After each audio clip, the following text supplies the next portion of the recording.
여러분 안녕하십니까? 김백문 목사입니다. 요한복음 14장 18절의 말씀을 근거로 여러분의 강론 말씀을 올리겠습니다. 내가 너희를 고아와 같이 버려두지 아니하고 너희에게로 오리라. 예수님은 자신이 육체로 죽어서 제자들 곁을 떠날 경우 예수님만 의지하고 따라다니던 제자들이 힘이 빠지고 낙심하여 의지할 데 없는 고아처럼 방향을 잃을 것 같은 그런 아주 제자들을 보는 관점이 예수님은 정말 염려스러웠기 때문에 자기가 제자들을 떠나는 입장에서 그냥 모든 말을 다 깨우쳐 주시려고 애쓴 것입니다. 여러분, 예수님께서 십자가에 돌아가시고 또 그렇게 부활하시는 날 새벽 미명에 막달라 마리아에게 나타나셔서 얘기하고 베드로에게도 방향을 제시하고 이렇게 했음에도 불구하고 베드로는 그냥 낙심천만해가지고 에휴, 나는 이제 할 일도 없고 고기나 잡으러 가야겠다 그러면서 티베리아 바다로 고기 잡으러 나가니까 거기 있던 제자들이 나도 함께 베드로와 함께 가서 고기나 잡아야지 뭐 이러면서 다 따라갔잖아요. 그게 방향을 잃은 거 아닙니까? 예수님께서는 이런 제자들의 그렇게 될 것을 미리 내다보신 거예요. 예측하시고 염려하셔서 혹 그런 일이 있을 때라도 다시 생각해 주기를 바라고 말씀을 해 주신 것이 내가 너희에게 떠나더라도 너희를 절대 고아처럼 버려두지 아니하고 너희에게로 다시 오리라. 반드시 온다 약속하셨던 것입니다. 그러한 예수님의 약속대로 보혜사 성령이 그들에게 임하니 그들은 예수님이 육체로 그들 곁에 계실 때보다 훨씬 강하고 지혜롭고 담대한 신앙의 사람들이 되었던 것입니다. 요한복음 14장 19절 말씀이에요. 조금 있으면 세상은 나를 다시 보지 못할 터이로되 너희는 나를 보리니 이는 내가 살았고 너희도 살겠음이라. 유대인들은 예수님을 죽였고 그들의 눈으로는 분명히 그들이 죽인 예수를 다시는 볼 수도 없었고 보지 못하였습니다. 그러나 제자들의 눈에는 살아계신 예수님을 보았고 또 만날 수 있었습니다.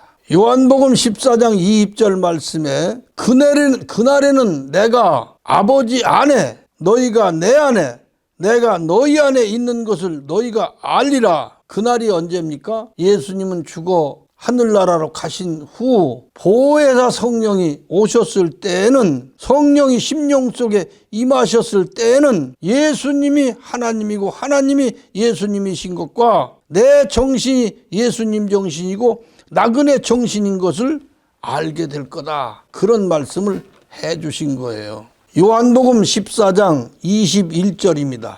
혹여 제자들이 예수님이 그렇게 가르치시고 교훈하셨던 그 계명을 버릴까 봐 우려되어서 다시 말씀하시고 다시 말씀하셨던 그 말씀이 여기 기록되어 있어요. 나의 계명을 가지고 지키는 자라야 나를 사랑하는 자니 나를 사랑하는 자는 내 아버지께 사랑을 받을 것이요 나도 그를 사랑하여 그에게 나를 나타내리라. 이 말씀을 보면 나그네 정신을 가지고 살며 그 정신을 지키는 자라야 예수님을 사랑하는 자이다. 예수님을 사랑하는 것으로 인정받는 것이다. 그런 말씀이에요. 나그네 정신을 사랑하고 지키는 자라야 하나님의 사랑을 받을 것이며 예수님도 그를 사랑하여 그에게 순교 정신, 고난의 정신을 그 사람에게 주실 것이다. 그런 얘기예요.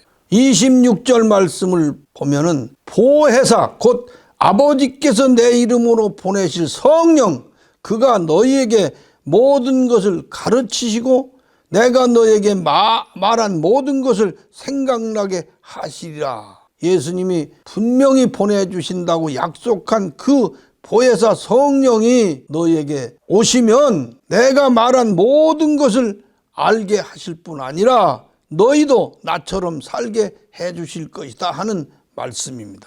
그래서 27절에 보면 나의 평안을 너희에게 주노니 마음의 근심도 두려워하지도 말라. 내가 주는 평안은 세상에 주는 평안과 다르다 하신 말씀입니다. 세상에 주는 평안은 어떤 평안입니까? 잘 먹고 잘 살 수 있는 기반을 얻었을 때, 재물이나 권세를 얻었을 때, 주변 사람에게 칭찬받고 부러움을 받았을 때, 그것이 세상이 주는 아주 인간이 최고로 아주 얻은 평안입니다.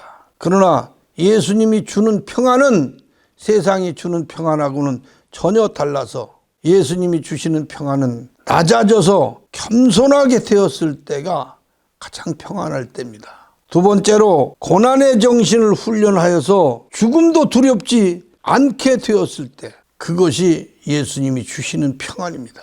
세상에 대한 기대를 버리고 오직 영원한 본향 하늘나라를 향하여 갈 때 예수님이 주신 평안입니다. 마지막으로 예수님이 주신 평안 안에서 찬송하고 기도할 때 성령이 주시는 은혜와 사랑을 마음에 깨달을 때 그보다 더 평안이 없습니다.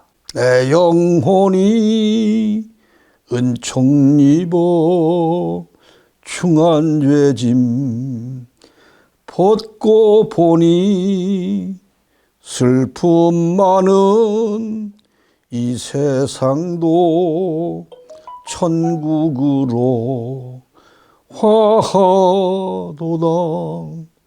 할렐루야 찬양하세. 내 모든 죄 사함 받고 주 예수와 동행하니 그 어디나 하늘나라. 하나님의 주시는 평안 속에서 찬송을 할 때는 이 세상에서 배운 어떤 노래보다도 정말 기쁘고 감격스러운 것입니다.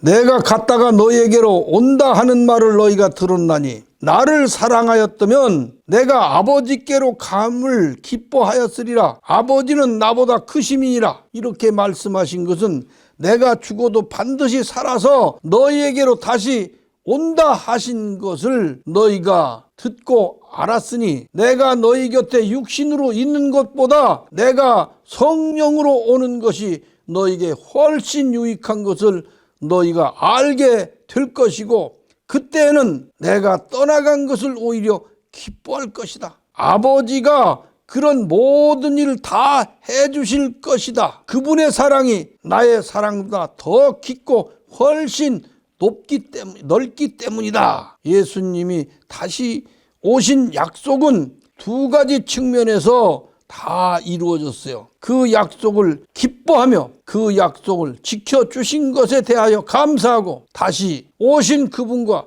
최고의 기쁨을 누리면서 나그네 정신을 지키는 것입니다. 여러분, 예수님이 다시 오셨다고 하니까 어떤 사람은 내 강론이나 내가 말하는 것을 이상하게 생각할지 모르지만은 예수님이 어떻게 오셨나? 수없는 강론을 통해서 충분히 말씀을 드렸지만은 예수님께서 성경이 되어서 말씀으로 오셨습니다. 두 번째로 예수님은 우리 마음속에 성령으로 오셨습니다. 그런데 왜 사람들은 이것을 믿지 못하고 더 확실한 것을 기대하면서 옛날 유대인들 가운데 육체로 오셨던 예수님이 다시 그런 모양으로 오시기를 기다릴까요? 육체대로 육체의 모습으로 구름 타고 오실 것을 믿는 그런 믿음이 무엇일까요? 이 같은 사람들의 재림 신앙은 그 옛날 유대인들이 예수님에게 표적을 보여달라 하던 악한 신앙과 같은 것이에요. 예수님께서 온갖 이적과 온갖 사랑, 온갖 정신을 다 나타내 보여주셨음에도 저들은 또 다른 어떤 표적을 보이겠느냐 하고 예수님을 시험하였습니다. 예수를 믿고 성경을 배우면 성령의 뜻과 영을 믿고 받아들이고 모든 신앙을 현실로 내 삶 속에서 나그네 정신으로 승화 또는 변화시켜야 하는데 믿음이나 신앙이 비현실적인 환상이나 꿈 같은 그런 헛된 신앙이 되어서는 결코 신앙의 가치를 얻지 못합니다. 성경을 문자적으로 믿고 깨달으면 비현실적, 비상식적 환상에 빠진다는 것을 우리가 알아야 합니다. 성경은 공식과 진리와 영적 해석을 받아들여서 실제화하고 현실화해야 합니다. 예수님께서 다시 오신다 하심은 육체로 살아서 재림 예수로 옛날 유대인 가운데 오셨던 예수님의 모양 그대로 다시 오신다, 그런 것이 아닙니다. 성경 말씀에는 비유의 말씀과 실상의 말씀이 공존하는데, 그래서 예수님께서는 비유를 말씀하실 때는 반드시 진실로 또는 한번 진실로라고 반드시 표시를 해 주셨어요. 비유가 아닐 때는 그렇게 분명하게 하신 말씀을 우리가 성경에서 이해해야 합니다. 예수님께서 내게 다시 오는 것은 여기 섰는 너희가 죽기 전에 다시 올 것이다 라고 수없이 말씀하셨고, 내가 갔다가 너희에게로 반드시 다시 돌아온다 하셨고, 말씀대로 다시 오셨지만은 오늘날 예수 믿는 사람들이 예수 재림을 기다리는 것은 무엇 때문입니까? 성경을 문자로 받고 기복신앙을 만들어냈기 때문 아닙니까? 예수님께서 마지막 요한복음 14장 31절 말씀에 일어나라 여기를 떠나자 하시니라. 일어나라 여기를 떠나서 다른 곳으로 가자, 장소를 옮겨 좀 더 구체적으로 말씀을 계속해 주겠다, 이렇게 하신 것입니다. 오늘 여기까지 말씀 올리고 다음 시간으로 이어가겠습니다. 감사합니다.